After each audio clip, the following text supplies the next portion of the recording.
Ça y est, ça y est, ça y est. 2024 est là, mesdames, messieurs. Waouh, qu'est-ce que le temps passe vite. Et vous savez, aujourd'hui, 1er janvier 2024, mais aujourd'hui, comme le reste de l'année, j'ai envie de vous souhaiter beaucoup de santé et de paix.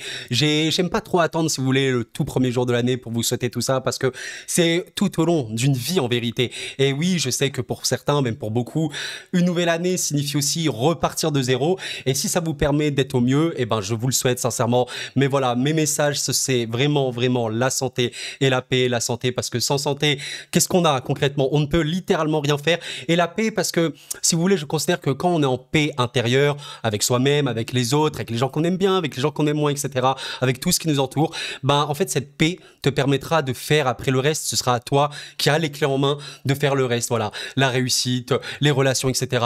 Je vous souhaite tout ça, sincèrement. Voilà, mais aujourd'hui, comme le reste de l'année, on sait que 2024, comme tous les ans, ne sera pas une année tout beau, tout rose, hein, évidemment.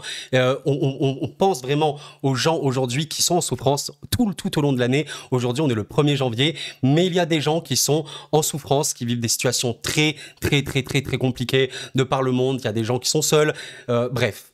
C'est terrible et ça c'est une vérité. Et voilà, déjà l'année pour eux commence d'une très mauvaise manière. D'où le fait pour moi d'avoir conscience de la chance qu'on a déjà de 1 et de 2 de souhaiter le bien tout au long de l'année. Voilà, cette introduction était un peu longue mais ça vient du fond du cœur, sincèrement les amis. Merci pour ce que vous m'apportez et on se retrouve dans une vidéo qui sera assez courte pour évoquer un petit peu quelles sont les attentes un petit peu de cette année football 2024. Qu'est-ce qu'on peut attendre? Est-ce que vous-même vous avez des attentes? N'hésitez pas à me dire, c'est vraiment subjectif, hein. Chacun a les attentes qu'il veut, sincèrement. Et je vous propose de commencer sans tarder par, on va dire, une attente globale, quand même une année importante au niveau des compétitions intercontinentales, on va dire, avec la CAN 2023 qui commence dans un peu moins de 2 semaines. Évidemment, l'Euro de football. Ah là là là là, qu'est-ce qu'on attend tout ça? La Coupe d'Asie, et oui, la Coupe d'Asie qui commence également dans moins de 2 semaines. Et la Copa América, je sais que ça peut intéresser un peu moins de gens, mais voilà, la Copa América également va être là. C'est fou parce que les amis, j'ai pas trop souvenir d'une année où tu as les 4 compétitions majeures intercontinentales qui vont commencer. C'est incroyable. Et honnêtement, on va couvrir la CAN un petit peu sur cette chaîne, évidemment. Alors, je vous avoue que j'aurais aimé préparer des vidéos sur pas mal de pays de la CAN. Je vais essayer de sortir ça avant le début de la compétition. On va parler un petit peu des grosses équipes. Je vais essayer. Si jamais j'arrive pas, on va tout recentrer ça sur une seule et même vidéo parce que j'ai vraiment envie qu'on en parle. Évidemment, l'Euro, la CAN et l'Euro, c'est ce qui m'intéresse le plus. La Coupe d'Asie, un peu moins quand même parce que voilà, je connais pas forcément par rapport à l'Euro et à la CAN. Et en vrai, la Copa América, bon, non, en vrai, pour le coup, je pense que c'est celle qui m'attire un peu le moins. Voilà, malgré le fait, oui, qu'il y ait l'Argentine, le Brésil, l'Uruguay, etc. Vous connaissez. Mais voilà, franchement, cette CAN-là, déjà, je pense qu'elle peut être assez historique. On est sur le papier, en tout cas, une CAN qui s'annonce légendaire parce qu'on a des équipes très fortes. Hein. La Côte d'Ivoire, c'est vraiment forte. Et même là, vous voyez, le Nigeria, Côte d'Ivoire dans le même groupe, c'est super fond. Guinée-Bissau, Guinée équatoriale, c'est pas du tout à sous-estimer. Égypte, Ghana, c'est plutôt super fort. Cameroun, Sénégal, les amis, avec la Guinée et la Gambie qui est vraiment pas simple. C'est un peu le groupe de la mort. Évidemment l'Algérie avec le Burkina qui je trouve vraiment 2 très bonnes équipes. Bon évidemment l'Algérie est parmi je pense les outsiders favoris. Voilà le Maroc évidemment ici. On a le Mali, la Tunisie. Très bonne équipe évidemment. Ça va être franchement on a sur le papier mesdames messieurs potentiellement la meilleure CAN de tous les temps. À voir un petit peu comment seront les matchs. Je vous invite sincèrement même si vous vous intéressez pas regardez la CAN parce que le football global augmente, progresse et on va le voir dans cette Coupe d'Afrique je suis sûr et certain. Voilà. Après, je vais pas faire un discours pour toutes les autres compétitions, mais voilà, l'Euro de football qui va arriver, oh là là, ça va être exceptionnel. Qui va remporter cette coupe, mesdames, messieurs? Je ne sais pas, mais il y a les favoris. Allez, France, Angleterre, Portugal. Oui, je sais, l'Angleterre, c'est pas forcément joli, mais ça a parmi les meilleures individualités du monde. La France, bon, il y a un collectif quand même plus fort et les individualités, c'est aussi quand même bien fort. Le Portugal, depuis Martinez, c'est extrêmement fort avec un vivier énorme. Incroyable, j'ai hâte de voir ça. Il y a plein de belles histoires aussi. La fin de carrière de beaucoup de joueurs, notamment Modric, etc.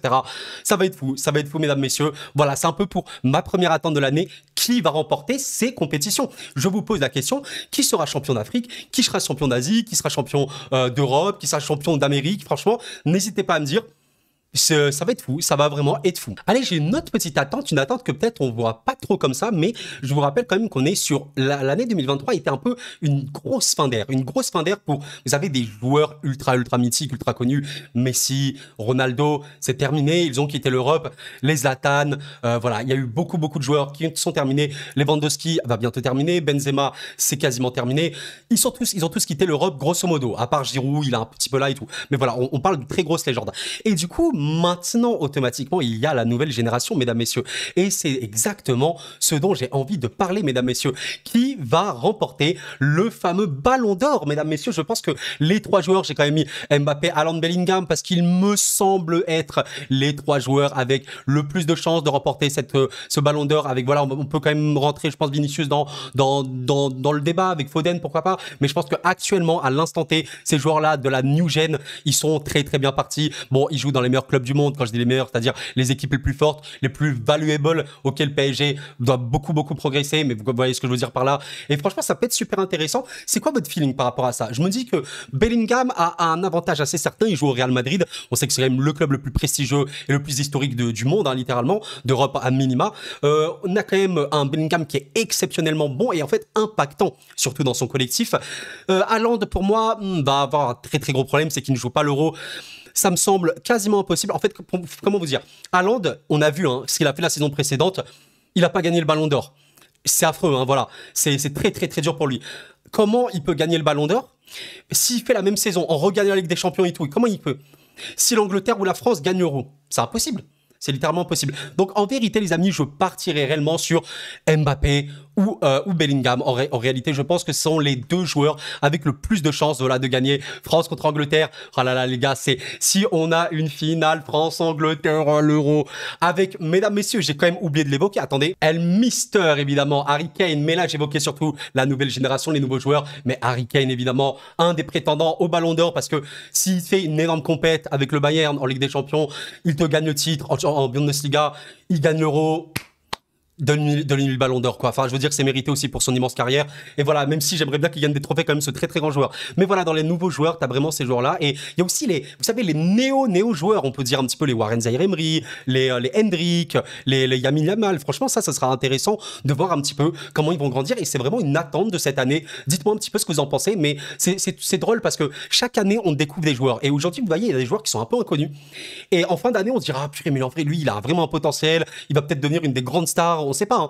Et ça, c'est super intéressant. J'aime beaucoup ça. Et enfin, une dernière attente, mes amis. Voilà, comme je vous ai dit, une petite vidéo très courte pour un petit peu se raviver l'esprit sur qu'est-ce qu'il pourrait y avoir. Et moi, j'ai pensé à la Ligue des Champions vs la Super League un petit peu parce que on est voilà sur une phase un petit peu d'entre-deux avec une Ligue des Champions qui devrait se réformer. Donc, ça va être très spécial. Je suis pas sûr que ça passe auprès de tous les fans. Moi, personnellement, je vous avoue, j'aime pas trop. Mais en même temps, d'un côté, tu as cette fameuse Super League. Alors voilà, la Super League, je sais que ça fait beaucoup débat.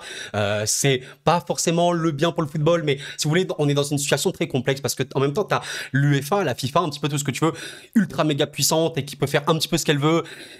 Et la réforme de la Ligue des Champions, elle est pas très propre. Plus de matchs, plus d'équipes, ça, ok, ça peut arranger les petites équipes, mais des groupes beaucoup plus gros, enfin c'est très spécifique et je suis pas sûr que les fans avalent ça.